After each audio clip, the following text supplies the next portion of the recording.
Hello students, it's Anuradha ma'am here. Welcome to my YouTube channel Mid Concept Easy. आज के video lecture में class 12 accountancy को continue करते हुए मैं इम्पोर्टेंट क्वेश्चन सीरीज आगे कंटिन्यू कर रही हूँ. आज मैं आपको सोल्व करवाऊंगी question number 104. Saregama limited invited applications for issuing 80,000 equity shares of ₹100 each at a premium of ₹10. Saregama limited ने 80,000 शेयर्स इश्यू किए हैं. एक शेयर की फीस वैल्यू है 100 रुपए, लेकिन कंपनी ने 110 रुपए में शेयर्स को बेचा है. 10 रुपए लिए हैं प्रीमियम के. The amount was payable as follows. On application ₹30, on allotment ₹30 including premium of ₹10, on first call ₹30 and on final call balance amount. Company ने इस तरह से इंस्टॉलमेंट में अमाउंट मंगवाई है. Applications of 1,20,000 shares were received. यहाँ पर कंपनी को 1,20,000 शेयर्स के लिए एप्लीकेशन रिसीव हुई है, यानी 40,000 शेयर से ओवर सब्सक्रिप्शन हुआ है. Allotment was made on pro rata basis to all the applicants. Company ने सारे के सारे एप्लीकेंट्स को प्रो राटा बेसिस पर शेयर्स अलॉट कर दिए. Excess money received on application was adjusted on sum due on allotment. जो भी कंपनी को एक्सेस पैसा मिला था उसे कंपनी ने अलॉटमेंट पर एडजस्ट कर दिया. ध्वनि who was allotted 1,600 shares failed to pay allotment money and Sargam who applied for 6,000 shares did not pay first call money. देखो, दो शेयर होल्डर के बारे में कंपनी ने बात की है. एक है ध्वनि, जिसको कंपनी ने 1600 शेयर्स दिए थे, उसने अलॉटमेंट का पैसा पे नहीं किया. और दूसरी शेयर होल्डर है सरगम, जिसने 6000 शेयर्स के लिए अप्लाई किया था, उसने फर्स्ट कॉल का पैसा पे नहीं किया. These shares were forfeited immediately after first call. तो कंपनी ने उनके शेयर्स को फर्स्ट कॉल के बाद फॉरफिट कर दिया. 2,000 of these shares, including all shares of Dhwani, were reissued to Tarang for ₹95 per share as 80 paid up. बाद में कंपनी ने क्या किया कि 2,000 शेयर्स को तरंग को री इश्यू कर दिया 95 पर शेयर के हिसाब से ₹80 पेड अप. ये जो 2,000 शेयर्स थे, इसमें ध्वनि के सारे शेयर्स इंक्लूडेड थे. Pass necessary journal entries in the books of Saregama Limited by opening calls in arrear and calls in advance account if final call has not been made. देखो, ये जो क्वेश्चन है थोड़ा सा कॉम्प्लिकेटेड है, इसलिए starting से ही फुल कंसंट्रेशन के साथ क्वेश्चन समझना, ताकि पूरा क्वेश्चन आपको अच्छे से समझ में आ जाए. अब हम समझते हैं क्वेश्चन क्या कह रहा है. देखो, 100 रुपए का एक शेयर है, कंपनी ने 10 रुपए लिए हैं प्रीमियम के, यानी एक शेयर की वैल्यू है 110 रुपए. कैसे कंपनी ने पैसे मंगवाए हैं? 30 रुपए कंपनी ने मंगवाए हैं एप्लीकेशन पर, 30 रुपए ही कंपनी ने मंगवाए हैं अलॉटमेंट पर. लेकिन जो अलॉटमेंट का पैसा है उसमें 20 रुपए है शेयर की फेस वैल्यू के और 10 रुपए है प्रीमियम के. इसलिए मैंने 20 + 10 कर दिया है, ताकि आपको अच्छे से समझ में आ जाए कि 20 रुपए शेयर की फेस वैल्यू के हैं और 10 रुपए हैं प्रीमियम के. 30 रुपए कंपनी ने मंगवाए हैं फर्स्ट कॉल के समय और बैलेंस मंगवाया है फाइनल कॉल पर, लेकिन कंपनी ने फाइनल कॉल की डिमांड नहीं की. फिर भी मैंने बैलेंस निकाल दिया है. बैलेंस है 20 रुपए, जो कंपनी फ्यूचर में डिमांड करेगी फाइनल कॉल के समय. अब देखो, कंपनी ने इश्यू किए हैं 80,000 शेयर्स, लेकिन पब्लिक ने अप्लाई किया है 1,20,000 शेयर्स के लिए, यानी ओवर सब्सक्रिप्शन हुआ है. ये जो क्वेश्चन है ये प्रो राटा अलॉटमेंट का है. कंपनी ने क्या किया कि सारे के सारे एप्लीकेंट्स को प्रो राटा बेसिस पर शेयर्स अलॉट कर दिए. किसी को भी रिफ्यूज नहीं किया शेयर्स अलॉट करने के लिए, यानी यहाँ पर 1,20,000 एप्लीकेशंस के लिए 80,000 शेयर्स कंपनी ने अलॉट कर दिए. अब देखो, दो शेयर होल्डर के बारे में बात की है. एक है ध्वनि, जिसके क्वेश्चन में अलॉटेड शेयर्स गिवन है, जो है 1,600 शेयर्स. यहां हमें ये नहीं पता कि ध्वनि ने कितने शेयर्स के लिए अप्लाई किया था, वो हमें कैलकुलेट करना होगा. ध्वनि ने क्या किया कि अलॉटमेंट का पैसा कंपनी को पे नहीं किया। दूसरी है सरगम। सरगम ने अप्लाई किया था 6000 शेयर्स के लिए, लेकिन ये नहीं पता कि कंपनी ने उसे कितने शेयर्स अलॉट किए हैं, ये भी हमें कैलकुलेट करना होगा। सरगम ने फर्स्ट कॉल का पैसा कंपनी को पे नहीं किया, तो कंपनी ने दोनों के शेयर को फॉरफिट कर दिया फर्स्ट कॉल के बाद। अब बाद में कंपनी ने क्या किया कि 2000 फॉरफिटेड शेयर्स को री इश्यू कर दिया तरंग को एट द रेट ऑफ ₹95 पर शेयर 80 कॉल्ड अप। देखो, जो कंपनी ने 2000 शेयर्स री इश्यू किए हैं, इसमें ध्वनि के सारे फॉरफिटेड शेयर्स इंक्लूडेड है, यानी 1600 ध्वनि के शेयर्स हैं और 400 शेयर हैं सरगम के। क्लियर? तो अब हम स्टार्ट करते हैं एंट्रीज पास करना। फर्स्ट एंट्री होगी एप्लीकेशन मनी रिसीव की। देखो, जब भी कंपनी एप्लीकेशन मनी रिसीव करती है तो आप हमेशा अप्लाइड शेयर को कंसिडर करना, इश्यूड शेयर को कंसिडर मत करना। पब्लिक ने 1,20,000 शेयर्स के लिए अप्लाई किया है और कंपनी 30 रुपए मांग रही है एप्लीकेशन के समय, तो 12 तिया 36 लाख रुपए कंपनी को रिसीव हो रहे हैं एप्लीकेशन के समय। तो एंट्री होगी bank account debit to share application account. Amount कितनी आएगी? अमाउंट आएगी ₹36 लाख। सेकेंड एंट्री में कंपनी क्या करेगी कि जो भी एप्लीकेशन का पैसा है उसे ट्रांसफर करेगी शेयर कैपिटल अकाउंट में और एक्सेस पैसे को ट्रांसफर करेगी शेयर अलॉटमेंट अकाउंट में। तो एंट्री होगी share application account debit to share capital account to share allotment account. Application को आप डेबिट करेंगे 36 लाख से। शेयर कैपिटल में क्या अमाउंट आएगी? जितने शेयर कंपनी ने ऑफर किए हैं उसे हम मल्टीप्लाई करेंगे एप्लीकेशन मनी से और वो अमाउंट ट्रांसफर होगी शेयर कैपिटल अकाउंट में। देखो, 80,000 शेयर्स कंपनी ने ऑफर किए हैं। 80,000 को आप मल्टीप्लाई करेंगे एप्लीकेशन मनी जो है ₹30, तो अमाउंट आएगी ₹24 लाख। 24 लाख आप लिखेंगे share capital account credit. Share allotment में कितनी अमाउंट आएगी? इन दोनों का डिफरेंस। 36 लाख में से 24 लाख माइनस करेंगे तो डिफरेंस आएगा ₹12 लाख। ठीक है? नरेशन होगी application money transfer to share capital account and excess money transfer to share allotment account. दोनों एंट्री आपको समझ में आ गई। अब देखो, थर्ड एंट्री में अलॉटमेंट मनी हो रही है ड्यू, तो एंट्री होगी share allotment account debit to share capital account to securities premium account. Share allotment में कितनी अमाउंट आएगी? कंपनी ने 80,000 शेयर्स ऑफर किए हैं और अलॉटमेंट के समय कंपनी ने 30 रुपए मंगवाए हैं। 20 + 10 रुपए सिक्योरिटीज प्रीमियम के हैं, 20 रुपए है फेस वैल्यू के। तो 80,000 को 20 से मल्टीप्लाई करेंगे तो अमाउंट आएगी ₹16 लाख प्लस 80,000 को 10 से करेंगे मल्टीप्लाई तो अमाउंट आएगी ₹8 लाख। 16 लाख को आप दिखाएंगे शेयर कैपिटल में और 8 लाख को आप दिखाएंगे सिक्योरिटीज प्रीमियम में। तो अलॉटमेंट मनी डेबिट होगी ₹24 लाख।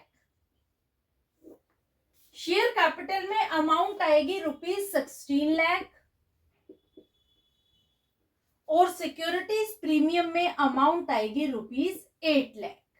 नरेशन होगी अलॉटमेंट मनी ड्यू। अब देखो, नेक्स्ट एंट्री में कंपनी अलॉटमेंट मनी रिसीव करेगी, तो क्या कंपनी को पूरे के 24 लाख रुपए मिलेंगे? नहीं। क्यों नहीं? देखो, पहले तो हम 12 लाख रुपए जो एक्सेस एप्लीकेशन मनी मिली हुई है हमें एडवांस में, उसे हम माइनस कर देंगे 24 लाख में से। तो कितनी अमाउंट बची? 12 लाख रुपए बच गए। तो कंपनी को अलॉटमेंट के समय मिलने चाहिए 12 लाख रुपए। तो क्या कंपनी को 12 लाख मिलेंगे अलॉटमेंट के समय? नहीं। क्यों नहीं? क्योंकि ध्वनि एक ऐसे शेयर होल्डर है जिसने अलॉटमेंट का पैसा पे नहीं किया। अब देखो, ध्वनि के लिए आप बनाएंगे एक वर्किंग नोट, क्योंकि ध्वनि के अलॉटेड शेयर तो क्वेश्चन में गिवन है, लेकिन अप्लाइड शेयर क्वेश्चन में गिवन नहीं है। तो पहले हम वर्किंग नोट बना लेते हैं, उसके बाद हम पास करेंगे अलॉटमेंट मनी रिसीव्ड की एंट्री। देखो, पहले हम कैलकुलेट कर रहे हैं ध्वनि के अप्लाइड शेयर्स। पहले आप लिखेंगे अप्लाइड शेयर, उसके बाद आप लिखेंगे अलॉटेड शेयर्स। जो टोटल अप्लाइड शेयर है वो लिख देंगे और टोटल अलॉटेड शेयर्स लिख देंगे। अब देखो, ध्वनि के अलॉटेड शेयर क्वेश्चन में गिवन है 1600, तो आप अलॉटेड के नीचे लिख देंगे 1600 और अप्लाइड के नीचे कर देंगे क्वेश्चन मार्क। इसे आप कर देंगे क्रॉस मल्टीप्लाई। कैसे आप लिखेंगे? 1,20,000 इंटू 1,600 डिवाइडेड बाय 80,000। 4 जीरो से 4 जीरो गई, 8 दूनी 16। 12 को आप 200 से मल्टीप्लाई करेंगे तो ध्वनि के अप्लाइड शेयर आ जाएंगे 2400 शेयर्स। यानी ध्वनि ने 2400 शेयर्स के लिए अप्लाई किया था, लेकिन कंपनी ने उसे अलॉट किए हैं 1600 शेयर्स। अब इसी वर्किंग नोट में हम एक और चीज कैलकुलेट करेंगे कि ध्वनि ने कितना अलॉटमेंट पर पैसा पे नहीं किया। देखो, आप लिखेंगे application money received from Dhvani is equal to 2400 into 30 is equal to ₹72,000। Actual application money to be received from Dhvani is equal to 1600 into 30 is equal to 48,000। अब 48,000 को आप माइनस करेंगे तो एक्सेस अमाउंट आएगी ₹24,000, जो ध्वनि से कंपनी को एप्लीकेशन के समय रिसीव हुई थी। अब देखो, जो ये ₹24,000 है, इसे कंपनी एडजस्ट करेगी अलॉटमेंट के समय। अलॉटमेंट मनी ड्यू कितनी है? Allotment money due is equal to 1600 into 30 is equal to ₹48,000 less excess money. Excess पैसा आप माइनस कर देंगे जो है ₹24,000, तो अमाउंट नोट पेड बाय ध्वनि आएगी ₹24,000। ये जो ₹24,000 है, ये ध्वनि ने अलॉटमेंट के समय पे नहीं किए। ये इंपॉर्टेंट इसलिए है क्योंकि अलॉटमेंट मनी जो ड्यू हुई थी ₹12 लाख, उसमें से हम 24,000 माइनस करेंगे तो कंपनी को अलॉटमेंट के समय कितना पैसा मिला वो निकल आएगा। अब देखो, इस वर्किंग नोट में एक और इम्पोर्टेंट चीज है, 72,000 पर आप स्टार बना लो, क्योंकि 72,000 रुपीज हम फॉरफिट करेंगे जब फॉरफीचर की एंट्री पास करेंगे। ध्वनि ने 72,000 पे किए हैं जो कंपनी करेगी जब्त। समझ आया? तो इस ध्वनि के वर्किंग नोट में हमने 3 चीजें कैलकुलेट की है। पहली चीज क्या है कि ध्वनि के अप्लाइड शेयर जो है 2400। दूसरी, अमाउंट नोट पेड बाय ध्वनि ऑन अलॉटमेंट। और तीसरी, अमाउंट फॉरफिटेड। तो ये 3 चीजें हमने इस वर्किंग नोट में फाइंड आउट की है। बहुत इंपॉर्टेंट वर्किंग नोट है, होपफुली आपको समझ में आ गया होगा। अब मैं अलॉटमेंट मनी रिसीव्ड की एंट्री पास करूंगी, जिसमें मैं 12 लाख में से 24,000 को डिडक्ट करूंगी, तो हमें मिल जाएगी अलॉटमेंट मनी रिसीव्ड। तो एंट्री होगी bank account debit calls in arrears account debit to share allotment account. देखो, अलॉटमेंट के समय कंपनी को मिलने चाहिए थे 12 लाख रुपए, तो आप 12 लाख को कर दो यहां पर क्रेडिट। कितना पैसा मिला है कंपनी को अलॉटमेंट के समय? 12 लाख में से आप 24,000 माइनस कर देंगे तो अमाउंट आएगी 11,76,000। तो बैंक को आप डेबिट करेंगे 11,76,000 से। कॉल्सन एरियर है ₹24,000। ठीक है, नरेशन होगी अलॉटमेंट मनी रिसीव्ड। अब देखो, कंपनी फर्स्ट कॉल की डिमांड कर रही है शेयर होल्डर्स से, तो फर्स्ट कॉल ड्यू की एंट्री होगी share first call account debit to share capital account. First call कितनी अमाउंट से ड्यू हो रही है? देखो, कंपनी ने 80,000 शेयर्स इश्यू किए हैं और फर्स्ट कॉल पर मंगवा रही है 30 रुपए, यानी 24 लाख रुपए से ड्यू हो रही है फर्स्ट कॉल। तो हम लिखेंगे ₹24 लाख।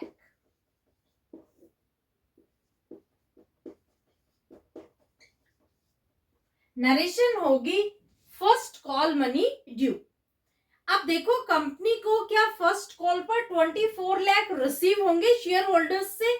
नहीं। क्यों नहीं? क्योंकि सरगम ने फर्स्ट कॉल के समय किया है डिफॉल्ट। सरगम ने 6,000 शेयर्स के लिए अप्लाई किया था, उसने फर्स्ट कॉल का पैसा पे नहीं किया।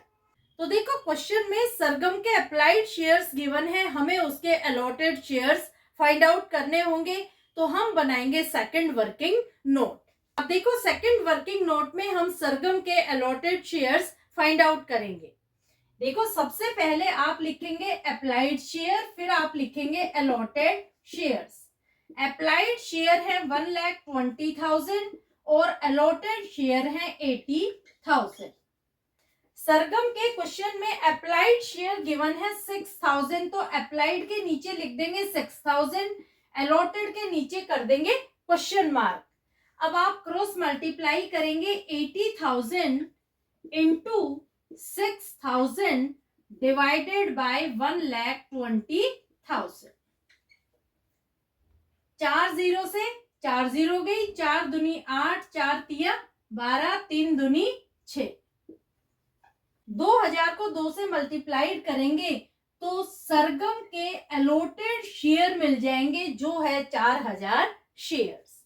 यानी सरगम ने 6,000 शेयर्स के लिए अप्लाई किया था, लेकिन कंपनी ने उसे अलॉट किए हैं 4,000 शेयर्स। अलॉटेड शेयर के बेस पर हम कैलकुलेट करेंगे कि उसने कितना पैसा फर्स्ट कॉल के समय पे नहीं किया। तो पूरा वर्किंग नोट आपको अच्छे से समझ में आ गया। अब हम फाइंड आउट करते हैं कि फर्स्ट कॉल के समय कंपनी को कितना पैसा रिसीव हुआ। तो 6 एंट्री होगी बैंक अकाउंट डेबिट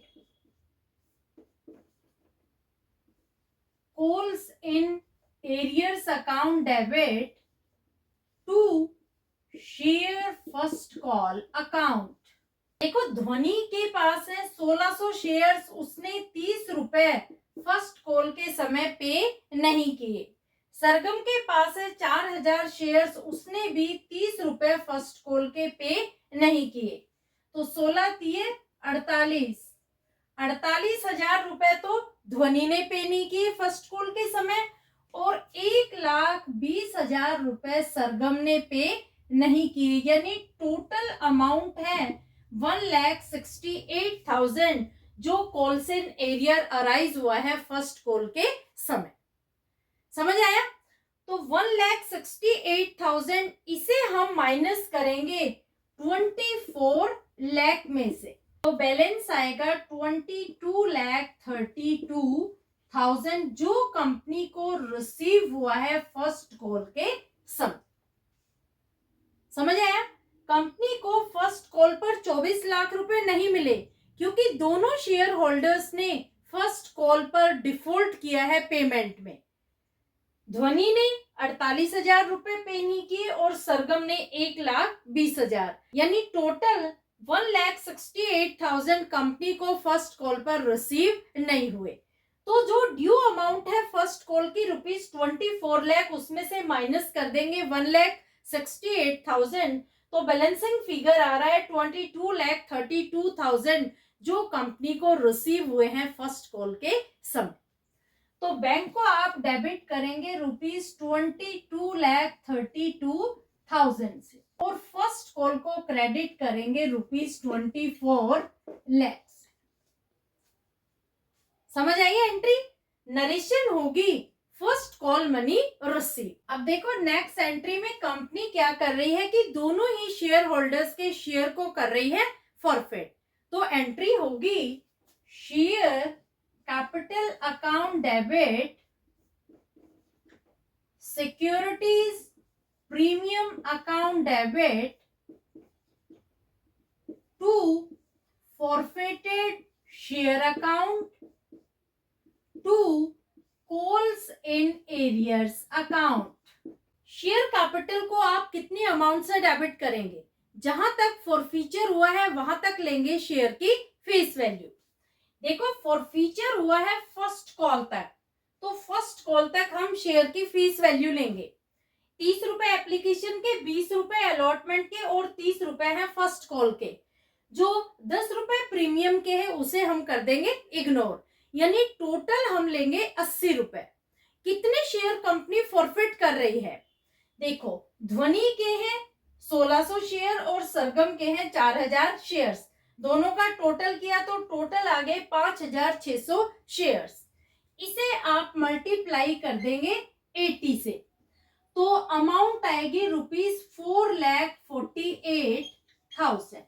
ये अमाउंट दिखाई जाएगी शेयर कैपिटल अकाउंट डेबिट में, तो आप यहां लिखेंगे 4,48,000। सिक्योरिटीज प्रीमियम अकाउंट को हमने डेबिट क्यों किया है?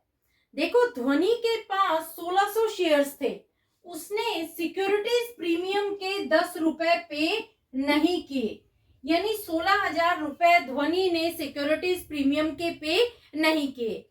तो जब शेयर होल्डर सिक्योरिटीज प्रीमियम की अमाउंट पे नहीं करता है और उसके शेयर फॉरफिट हो जाते हैं, तो सिक्योरिटीज प्रीमियम को हम डेबिट करते हैं उस अमाउंट से। तो यहाँ पर सिक्योरिटीज प्रीमियम को डेबिट किया जाएगा ₹16,000 से। अब देखो फॉरफिटेड शेयर अकाउंट में कितनी अमाउंट आएगी? जितनी अमाउंट कंपनी ने दोनों शेयर होल्डर्स से रिसीव कर ली है उस अमाउंट को कंपनी कर देगी जब्त।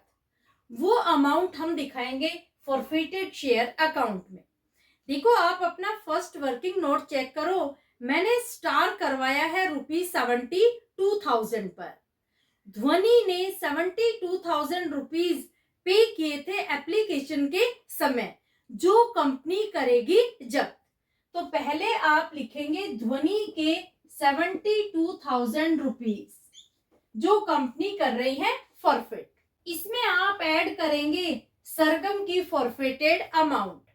देखो सरगम ने कितना पैसा पे किया है? सरगम ने 30 रुपए पे किए हैं एप्लीकेशन के समय, 30 रुपए उसने पे किए हैं अलॉटमेंट के, लेकिन 10 रुपए प्रीमियम के हम कर देंगे इग्नोर, तो हम लेंगे 20 रुपए। 30 + 20 यानी टोटल 50 रुपए सरगम ने पे किए हैं। सरगम के अलॉटेड शेयर है 4000 शेयर्स, इसे आप 50 से कर देंगे मल्टीप्लाई, तो सरगम की फॉरफिटेड अमाउंट आएगी ₹2 लाख। 2 लाख आप ऐड कर देंगे ₹72,000 में, तो टोटल फॉरफिटेड अमाउंट आएगी ₹2,72,000। ये अमाउंट आप क्रेडिट करेंगे फॉरफिटेड शेयर अकाउंट में। तो यहाँ आप लिखेंगे ₹2,72,000। अब देखो कोलसन एरियर में कितनी अमाउंट आएगी, जो अमाउंट दोनों शेयर होल्डर्स ने पे नहीं की वो आएगी कोलसन एरियर अकाउंट में। देखो फर्स्ट कॉल के समय दोनों शेयर होल्डर्स ने 1,68,000 रुपीज कंपनी को पे नहीं किए थे। इसमें हम ध्वनि की अलॉटमेंट मनी जो उसने अलॉटमेंट के समय पे नहीं की थी वो ऐड कर देंगे। तो 1,68,000 में 24,000 ऐड करेंगे तो अमाउंट आएगी 1,92,000 जो है कोलसन एरियर की अमाउंट। तो कोलसन एरियर में आप लिखेंगे ₹1,92,000। डेबिट और क्रेडिट साइड दोनों का टोटल मैच होना चाहिए, किसी तरह की मिसमैचिंग नहीं होनी चाहिए। अगर टोटल मैच हो रहा है इसका मतलब आपने सही एंट्री पास की, तो दोनों का टोटल मैच हो रहा है। अब देखो नेक्स्ट एंट्री में कंपनी क्या कर रही है कि दोनों ही शेयर होल्डर्स के जो फॉरफिटेड शेयर्स है उसमें से 2,000 शेयर्स को कर रही है तरंग को री इश्यू। रेट क्या है, रेट है ₹95 पर शेयर 80 कॉल्ड अप। इसका मतलब क्या हुआ कि शेयर 80 रुपए का है लेकिन कंपनी बेच रही है 95 रुपए में। तो एंट्री होगी bank account debit to share capital account to securities premium account. अब देखो कंपनी को री इश्यू के समय कितना पैसा मिला, कंपनी ने 2,000 शेयर्स री इश्यू किए हैं, रेट है 95 यानी 1,90,000 रुपए मिले हैं कंपनी को। मिलने कितने चाहिए थे, एक शेयर की वैल्यू थी 80 रुपए, यानी 2,000 को आप 80 से मल्टीप्लाई करेंगे तो अमाउंट आएगी ₹1,60,000। 30,000 रुपए कंपनी को हो रहा है प्रॉफिट, तो जो ये 30,000 रुपए है ये आएंगे सिक्योरिटीज प्रीमियम। समझ आया, 1,90,000 ये कंपनी को मिल रहे हैं तो ये हम डेबिट करेंगे बैंक में। मिलना कितना चाहिए था 1,60,000, तो ये क्रेडिट करेंगे शेयर कैपिटल में और जो डिफरेंस है वो आएगा सिक्योरिटीज प्रीमियम में। तो बैंक को आप डेबिट करेंगे 1,90,000 से, बैंक को आप डेबिट करेंगे 1,90,000 से। शेयर कैपिटल में अमाउंट आएगी ₹1,60,000 और डिफरेंस आएगा ₹30,000 सिक्योरिटीज प्रीमियम। क्लियर। अब देखो लास्ट एंट्री में जो फॉरफिटेड शेयर के अमाउंट है उसे हम ट्रांसफर करेंगे कैपिटल रिजर्व। तो एंट्री होगी forfeited share account debit to capital reserve account. अब देखो यहाँ कंपनी कितनी अमाउंट ट्रांसफर करेगी कैपिटल रिजर्व में वो हमें करनी होगी कैलकुलेट। देखो कंपनी ने ध्वनि के 1,600 शेयर्स को री इश्यू कर दिया। कंपनी को 1,600 शेयर पर गेन हुआ था 72,000 रुपीज का, जो हम सारी की सारी अमाउंट ले लेंगे। दूसरी है सरगम। सरगम के पास टोटल 4,000 अलॉटेड शेयर्स थे लेकिन कंपनी ने उसके 4,000 शेयर्स में से सिर्फ 400 शेयर री इश्यू किए हैं, तभी तो टोटल 2,000 शेयर कंपनी ने री इश्यू किए हैं। तो 400 शेयर पर हम कैलकुलेट करेंगे कि कंपनी को कितना गेन हुआ। देखो किस तरह से आप कैलकुलेट करेंगे। सबसे पहले आप लिखेंगे 4,000 शेयर पर कंपनी को गेन हुआ है 2 लाख रुपए का। ये हम कैलकुलेट कर चुके हैं ऑलरेडी कि 2 लाख कैसे आए। आप पीछे के एंट्रीज देखेंगे उसमें आपको पता लग जाएगा। तो 400 पर कितना गेन होगा क्रॉस मल्टीप्लाई कर देंगे। 2 lakh into 400 divided by 4,000। 3 zero से 3 जीरो गई, 4 एकम 4। तो देखो 200 को 100 से मल्टीप्लाई करेंगे तो अमाउंट आएगी ₹20,000, यानी कंपनी को सरगम के 400 फॉरफेटेड शेयर पर गेन हुआ है ₹20,000 का, ये हम कर देंगे ऐड। तो टोटल अमाउंट आएगी 92,000 जो कंपनी ट्रांसफर करेगी कैपिटल रिजर्व अकाउंट में। तो फॉरफेटेड शेयर को आप डेबिट करेंगे ₹92,000 से, और कैपिटल रिजर्व में भी अमाउंट ट्रांसफर होगी ₹92,000। नरेशन होगी gain on reissue transfer to capital reserve account. इस तरह से आपको ये पूरा क्वेश्चन सोल्व करना है। टोटल 9 एंट्रीज आपको पास करनी है। होपफुली पूरा क्वेश्चन आपको समझ में आ गया होगा। फिर भी कोई क्वेरी हो तो feel free to comment in comment box. Thank you so much.